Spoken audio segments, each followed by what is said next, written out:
ഓ വാവ്, അടിപൊളി. നമ്മളിന്നുള്ളത് പത്തനംതിട്ട ജില്ലയിലെ most of the beautiful പ്ലേസിലാണ്. നിങ്ങൾക്ക് ഊഹിക്കാം ലൊക്കേഷൻ ആണ്.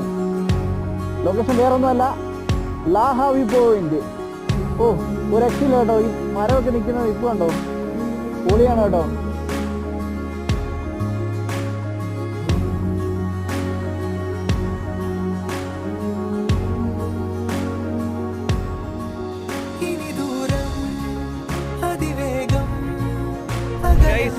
ലൊക്കേഷൻ അങ്ങോട്ട് ഒരു രക്ഷയില്ല കേട്ടോ.